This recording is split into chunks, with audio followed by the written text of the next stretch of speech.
Bismillahirrahmanirrahim. Assalamualaikum warahmatullahi wabarakatuh. Bihamdillah wassalatu wassalamu ala rasulillah wa ala alihi wa sahbihi wa mawalah wa la hawla wa la quwata illa billahi wa ba'du. Kita lanjutkan kajian kita, masih membahas Qawaidul Arba' dan kita masuk pada kaidah terakhir, al-qaidatu ar-rabi'atu, kaidah yang keempat. Qala al-muallif rahimahullahu ta'ala, anna musyriki zamanina aghladu syirkan minal awwalina, li'anna al-awwalina yusyrikuna fir rakha'i wa yukhlisuna fi syiddati, wa musyriku zamanina syirkuhum daimun fir rakha'i wasyiddati. Wa dalilu qauluhu ta'ala, fa idza rakibu fil fulki da'u Allaha mukhlishina lahuddin falamma najjahum ilal barri idza hum yusyrikun. Kaidah yang keempat di sini, mu'allif mengatakan anna musyriki zamanina, orang-orang musyrik di zaman kita, artinya di zaman pengarang kitab ini Syekh Muhammad bin Abdul Wahhab, berarti kurang lebih 300 tahun sebelum 300 tahun yang silam. Syekh mengatakan seperti ini, aghladu syirkan, lebih parah syirkan kesyirikannya, minal awwalin, dibandingkan kesyirikan orang-orang yang awal-awal, maksudnya orang-orang jahiliyah di zaman Nabi sallallahu alaihi wasallam. Li'annal awwalina, karena orang yang awal-awal, maksudnya orang-orang jahiliyah di zaman Nabi itu, yusyrikuna fir rakha'i, mereka melakukan kesyirikan fir rakha', di waktu mereka sedang senang, wa yukhlisuna fi syiddati, tetapi ketika mereka sulit, susah, wa yukhlisuna, mereka mengikhlaskan ibadah kepada Allah, fi syiddati, di waktu mereka sedang kesulitan.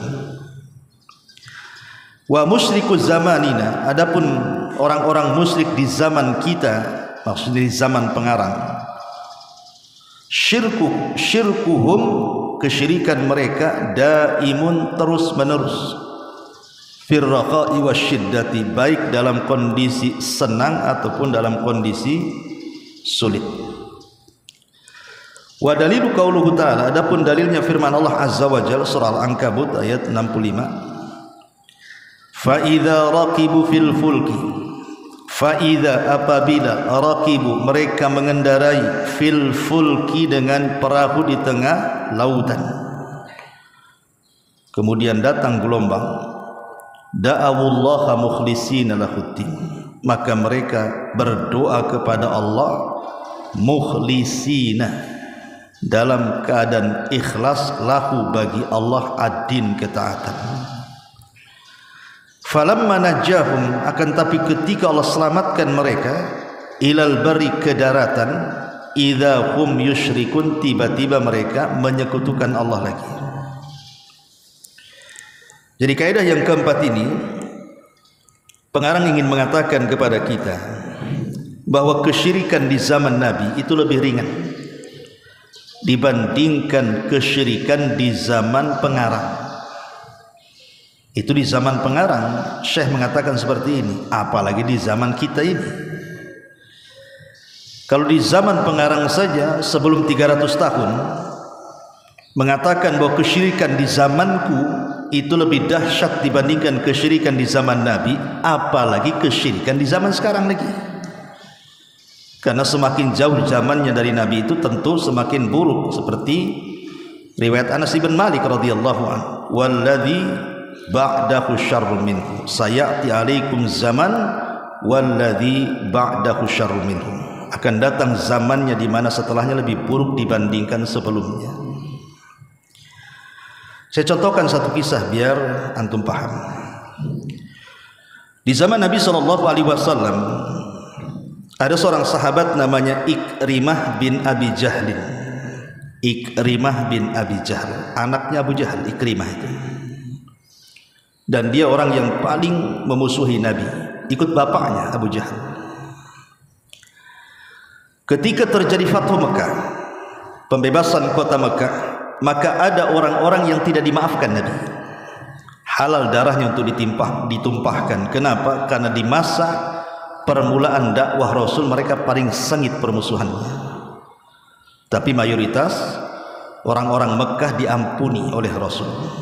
Dan Rasul mengatakan, idhabu fa antumut tulaqa. Pergi kalian saya maafkan. Tapi ada orang-orang yang tidak dimaafkan Nabi dan dihalalkan darahnya, dikejar, tangkap pun. Salah satunya Ikrimah bin Abi Jahal ini. Akhirnya karena Ikrimah ketakutan, bersama teman-temannya yang musyrik itu lari ke Syam. Dari Mekah lari ke Syam. Kemudian naik perahu. Di tengah-tengah lautan tiba-tiba diserang oleh macam-macam ombak, kiri, kanan, depan, belakang. Makin ketakutan mereka. Maka sebagian orang-orang musyrik yang ada di perahu itu menyarankan kepada yang lainnya, sebaiknya kita semua mengikhlaskan doa kita kepada Allah. Sebaiknya kita semua yang hadir di perahu ini mengikhlaskan doa kita kepada Allah. Itu di atas kesyirikan mereka. Maka kata-kata itu kemudian masuk ke hati sanubari Ikrimah dan mengatakan, ya Allah, kalau seandainya hari ini kau tidak menyelamatkan diriku di lautan, maka di daratan selamanya kau tidak akan menyelamatkan aku. Kalau di lautan saja kau celakakan aku, macam mana kalau di daratan? Akhirnya kemudian Allah takdirkan perahunya selamat. Dan Ikrimah mengatakan, demi Allah apa yang didakwahkan Muhammad itu benar. Setelah dia diselamatkan itu, dia mengatakan, demi Allah aku baru tahu Tuhannya Muhammad, katanya. Karena diselamatkan dari perahu dan dia berdoa kepada Allah dengan cara ikhlas. Maka dia berjanji ingin menemui Rasul dan masuk Islam. Akhirnya kemudian Ikrimah pun datang kepada Rasul, kemudian bersyahadat di hadapan Rasul dan baik Islamnya, kemudian meninggal di perang Yarmuk. Dari kisah Ikrimah bin Abi Jahal ini kita bisa petik pelajaran. Lihat bagaimana orang-orang musyrik di zaman itu, mereka melakukan kesyirikan itu kalau sedang kepepet saja. Kalau sedang ada masalah, dirundung dengan berbagai macam kesulitan, maka mereka mengikhlaskan doa-doa mereka kepada Allah. Seperti yang terjadi kepada Ikrimah. Atau contoh yang lain yang mudah. Ketika Abrahatul Asram, kenapa disebut Asram? Karena hidungnya tertebas pedang sehingga rata, maka disebut Asram. Nggak punya hidung, rata dengan muka, itu disebut Asram dalam bahasa Arabnya. Abraha al-Asram, ketika dia membawa pasukan gajah dari Yaman untuk merobohkan Ka'bah itu, sesampainya di Mekah dia berkata, siapa pemimpin kalian? Maka orang-orang mengatakan Abdul Muttalib, kakeknya Nabi. Kata Abraha, temukan dia denganku. Ketika Abraha berada di atas gajah itu, datanglah Abdul Muttalib. Abdul Muttalib ini dia punya wajah beda sendiri. Dia ada haibah di wajahnya, ada karisma di wajahnya. Jadi setiap yang melihat Abdul Muttalib itu segan. Sehingga karena segannya Abraha itu, dia sampai turun dari gajah kemudian ngampar di padang pasir. Karena masing-masing tidak paham bahasa, maka pakai penerjemah. Jadi seolah-olah Abraha ingin mengatakan kepada Abdul Muttalib, bagaimana sikapmu terhadap Ka'bah yang kami akan hancurkan. Tapi Abdul Muttalib tidak mempedulikan keinginan Abraha. karena dia fokus kepada 200 unta yang dicuri oleh anak buahnya Abraha. Dia mengatakan, ya Abraha, saya tidak peduli dengan Ka'bah, saya peduli dengan untaku, katanya. Mana untaku, kembalikan, katanya. Ketawalah Abraha yang tadinya dia menghargai Abdul Muttalib, hilang penghargaannya. Kenapa? Saya mau menghancurkan Tuhan Ka'bah. Kenapa kau sibuk urus unta, katanya. Kemudian Abdul Muttalib memberikan jawaban yang ditulis oleh tinta emas dan dicatat dalam sejarah. Ya Abraha, adapun Ka'bah lahu rabbun yahmi, dia punya Rabb yang akan melindungi.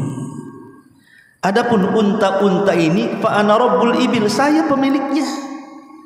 Ngapain saya urus Ka'bah, katanya. Ka'bah itu ada Tuhan sendiri yang melindunginya.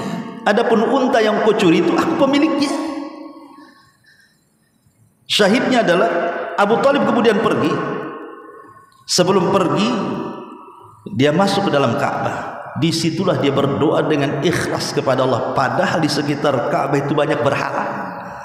Tidak ada satupun yang dimintai pertolongan berhala-berhala. Pada di situ ada Hubal, berhala terbesar kan di Ka'bah itu di zaman itu sebelum dihancurkan, dan 350 berhala yang bertengger yang dihancurkan Khalid bin Walid itu. Tidak ada Abdul Muttalib menyembah itu. Justru dia menengadahkan tangannya kepada Allah, minta pertolongan. Selepas itu dia keluar, kemudian meminta penduduk sekitar untuk menjauh. Lihat. Inilah kenapa Syekh mengatakan di sini bahwa kesyirikan di zaman itu lebih ringan dibandingkan kesyirikan di zaman diriku, apalagi di zaman sekarang. Karena kesyirikan di zaman itu hanya terjadi ketika mereka kesulitan saja. Adapun ketika mereka bersenang ria, baru mereka datang ke berhala-berhala mereka, memuji-muji berhala mereka, dan begitu seterusnya. Tapi kata beliau, kesyirikan di zamanku parah, katanya. Baik senang, sulit, tetap datang ke kuburan wali fulan, wali alan, kemudian meminta bantuan kepada mereka dan pertolongan. Dan makanya di sini dia mengatakan, anna musyriki zamanina aghlad syirkan minal awwalin. Kesyirikan di zamanku, kata Syekh, lebih parah dibandingkan kesyirikan di zaman awal-awal, maksudnya di zaman jahiliyah. Kenapa? Li'annal awwalina yusyrikuna fir raha wa yukhlisuna fi syiddati. Mereka orang-orang musyrik di zaman awal-awal, di zaman jahiliyah, hanya menyekutukan Allah di waktu senang tapi mengikhlaskan di waktu susah. Wa musyriku zamanina, adapun kesyirikan di zaman kami, kata Syekh, kesyirkuhum daimun fir raha'i wasyiddah. Kesyirikan mereka terus baik senang ataupun susah. Kalau di zaman Syekh Muhammad bin Abdul Wahab yang sudah 300 tahun lewat dari kita, kondisinya seperti ini, ya di zaman sekarang lebih parah lagi. Bahkan hari-hari ini saya lihat YouTube itu ada pembongkaran makam-makam palsu di Jawa Barat yang diklaim sebagai makam Ba'alwi, katanya. Padahal nggak ada isinya. Jadi sengaja dibuat-buat makam Habib Fulan, dijadikan ladang bisnis. Karena orang yang ziarah kubur itu karungan duitnya. Lah orang-orang yang datang di zaman sekarang ke kuburan wali-wali, ke kuburan Habib-Habib, ke kuburan apalah kan gitu, yang dianggap soleh. Orang yang datang ke situ itu bukan orang yang senang saja, kebanyakan orang sulit. Kebanyakan yang cari jodoh, kebanyakan yang gulung tikar ekonominya, kebanyakan yang jadi pejabat, kebanyakan yang ingin macam-macam kan. Justru terbalik di zaman sekarang ini. Kalau di zaman dulu waktu sulit mereka ikhlas, di zaman sekarang waktu sulit melakukan kesyirikan. Lihatlah. Tapi walaupun demikian bahwa kesyirikan itu bertingkat-tingkat, sama dengan tauhid bertingkat-tingkat. Orang yang jadi dukun dengan orang yang datang ke dukun, ya lebih parah dukunnya dibandingkan orang yang datang ke dukun, walaupun sama-sama syirik. Walaupun di neraka kalau dua-duanya melakukan syirkul akbar, ya tentu ma'aluhum minan nar, pasti mereka akan masuk neraka, dikekalkan di dalamnya. Tetapi tentu tingkat azabnya juga akan berbeda-beda. Lah di dunia juga sama, kesyirikan itu bertingkat-tingkat. Maka orang-orang yang melakukan kesyirikan di zaman Rasul, walaupun mereka mengikhlaskan di waktu mereka sedang sulit, dan mereka melakukan kesyirikan di waktu mereka senang, dengan di zaman Syekh dan di zaman sekarang ada kesyirikan di waktu senang dan susah, ya sama-sama kesyirikan, menyembah selain Allah, masuk neraka dua-duanya. Tapi yang ingin saya katakan bahwa kesyirikan bertingkat-tingkat dan azab juga bertingkat-tingkat. Ma'asyiral muslimin yang dimuliakan Allah Azza wa Jalla, Syekh Suhaimi hafizahullah taala, beliau menambahkan beberapa poin. Kalau Syekh Muhammad bin Abdul Wahab kan hanya satu poin ini saja, ya, tidak ada lagi. Beliau menambahkan beberapa poin, di antaranya bahwa kesyirikan di zaman dulu, jadi orang-orang yang disembah itu jelas-jelas orangnya soleh. Kalau kita melihat sejarah kesyirikannya, sejarah kesyirikan terjadi di zaman siapa? Nabi Nuh. Di zaman Nabi Nuh itu ada keluarga yang disebut dengan keluarga Wud namanya. Keluarga Wud, Al-Quran mengatakan Wad. Wud, Wad. Wud itu dia artinya cinta, karena memang dicintai. La tadarunna waddan wala suwa'an wala yaghutsa wa ya'uqa wa nasra. Dalam surah Nuh disebutkan tuh berhala-berhala itu. Keluarga Wud ini keluarga orang soleh, hidup di zaman fatrah, artinya nabi sebelumnya sudah meninggal, nabi yang akan datang belum hadir. Itulah keluarga yang menjadi rujukan di zaman itu. Semua belajar kepada keluarga Wud dan anak-anaknya. Tapi setelah Wud meninggal dunia, maka digantikan oleh anaknya Yaghus. Yaghus meninggal, digantikan anak yang lain, Ya'uq, Nasr, ya. Dan begitu seterusnya. Ketika mereka semua meninggal dunia, datang setan kepada generasi pertama. Kenapa kalian tidak buat patung supaya nostalgia dengan kebaikan mereka? Jadi kalau kalian melihat patungnya Wad, Yaghus, Ya'uq, Nasr dan begitu seterusnya, kalian terangsang melakukan ibadah. Akhirnya mereka membuat patung, tapi diletakkan di tempat-tempat khusus. Jadi kalau ingin melihat berhala-berhala mereka, ya datang ke tempat itu, kemudian terkenanglah kebaikan mereka. Akhirnya mereka terangsang melakukan kebaikan.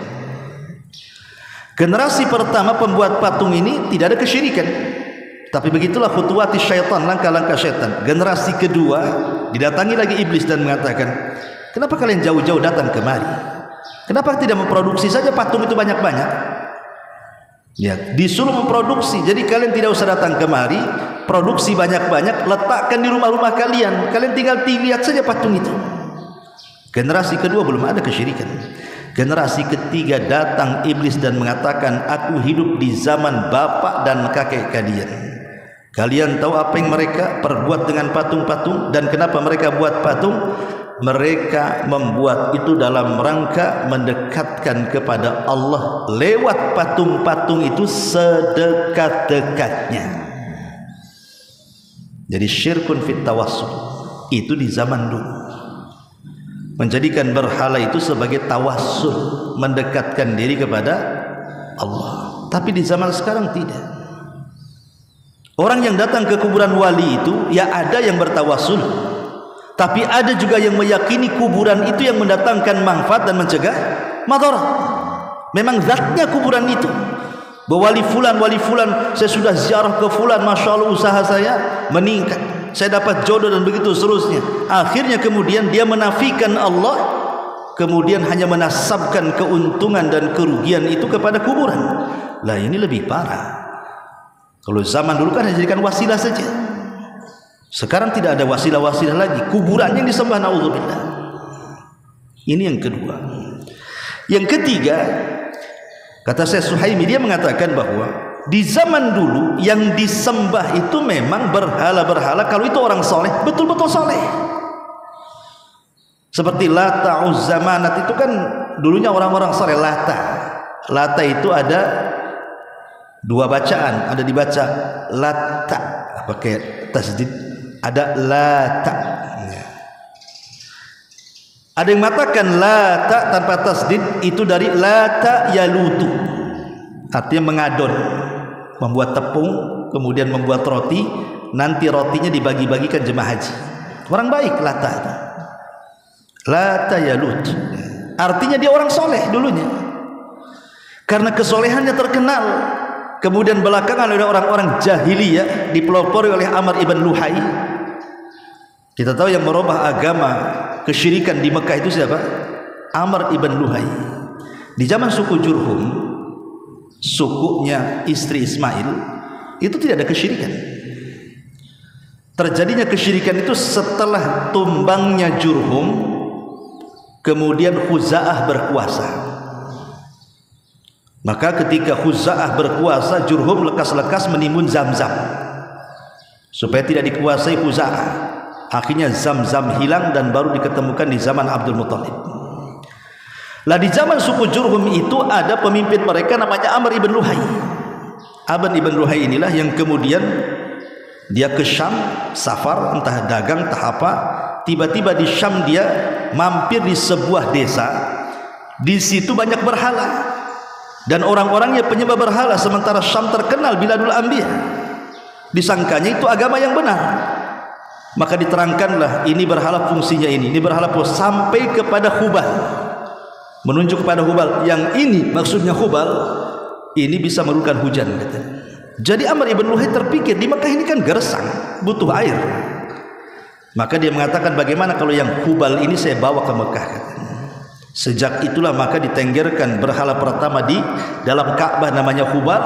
Dengan berjalannya waktu banyak berhala-berhala, ada Lata, ada Uzza, ada Manat, ada Saif, ada Nailah, macam-macam berhala. Maka mereka pun menjadi jahiliyah karena terhapus agama Ibrahim, beralih ke kesyirikan. Maka Rasul mengatakan apa? Ra'aitu Amr ibn Luhai fin nari yajurru am'a'a. Aku melihat Amr ibn Luhai di neraka, terburai ususnya dan disiksa habis-habisan, li'annahu awwal man ghayyara dina Ibrahim, karena dia yang pertama merubah agama Ibrahim.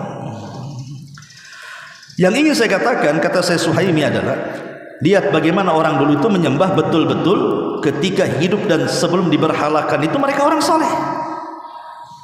Tapi di zaman sekarang kita tidak tahu kuburan-kuburan wali-wali itu apakah semasa hidupnya soleh, apa semasa hidupnya toleh, tidak tahu. Apakah dia baik semasa hidupnya ataukah dia fasik, apakah dia ahli bid'ah atau ahli sunnah, apakah dia orang-orang yang ketika di dunia ahli maksiat. Yang jelas di zaman sekarang nggak peduli ada kuburan disembah. Makanya dikatakan di sini kesyirikan di zaman sekarang lebih parah dibandingkan kesyirikan di zaman dulu. Bahkan di zaman dulu tidak ada pemahaman hululiyah. Di zaman Nabi, sejahiliyahnya orang jahiliyah, tidak ada pemahaman hululiyah. Apa hululiyah itu? Manunggale kaulo Gusti. Jadi Allah itulah yang kemudian menyatu dengan manusia sehingga tidak dibedakan ana anta ana gitu. Jadi kamu saya kamu katanya. Nggak bisa dibedakan mana Tuhan mana hamba karena sudah melekat dalam badannya. Itu namanya syirik hululiyah. Kalau dalam cerita perwalian itu namanya apa? Syekh Siti Jenar itu apa? Yang punya pemahaman hululiyah itu, yang kemudian dieksekusi. Ya, cerita filmnya sih kayak gitu. Ya, orang-orang pemahaman halaj, ya, orang-orang sufi sesat yang di zaman dulu, ya kan. Di zaman itu tidak ada, di zaman Nabi hululiyah itu. Meyakini Allah menyatu. Syirik-syiriknya kesyirikan sekelas Abu Jahal, Abu Lahab, Umayyah, Uqbah, Utaibah, macam-macam kesyirikan. Walid dan begitu seterusnya. Tidak ada yang memahami seperti itu. Tapi di zaman sekarang banyak orang-orang yang sudah mengaku tingkat tertentu dalam Islam, dimulai dari syariat, kemudian naik menjadi hakikat, naik menjadi ma'rifat dan begitu seterusnya. Ada yang memahami sebagian yang ekstrim dari mereka itu, kalau sudah sampai tingkat ma'rifat berarti Allah sudah masuk ke diri seseorang, jadilah dia hululiyah. Seperti antum buat kopi, ada air, ada kopi, ada gula, diaduklah, disitulah jadi satu. Allah sudah nyatu sehingga tidak perlu sholat, tidak perlu puasa, nggak perlu zakat. Ngapain sholat, puasa, zakat katanya? Oh, Tuhannya sudah ada dalam dirinya. Itu yang sholat zakat itu yang masih syariat, yang belum menyatu ketuhanan dengan badannya. Ini kan payah, kawan.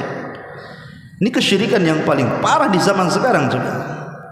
Nggak mungkin Allah menyatu dengan makhluknya. Allahu ba'inun an khalqi. Allah itu jauh dari makhluknya. Ya, dia dekat, tapi dia jauh secara zatnya. Dekat dengan pengetahuannya, dekat dengan pengawasannya, ya betul.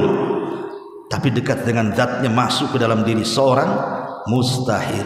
Sekelas Nabi saja tidak ada yang seperti ini. Nabi apakah bersatu? Harusnya yang bersatu Allah dengan manusia itu ya Nabi, kan? Nabi aja enggak. Tiba-tiba orang sekarang menciptakan sebuah pemahaman yang jauh lebih parah kesyirikannya dibandingkan di zaman dulu. Dalilnya di sini wa qauluhu ta'ala fa idza raqibu fil fulki, apabila mereka naik di atas perahu kemudian datang gelombang dari mana-mana, da'awullah, mereka pun berdoa kepada Allah, mukhlisina lahuddin, mengikhlaskan kepada Allah ad-din, ketaatan, artinya betul-betul ikhlas.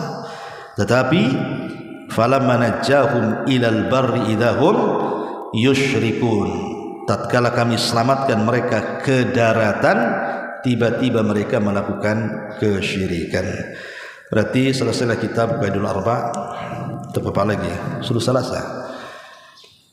Tadi murajaah lagi sudah selesai.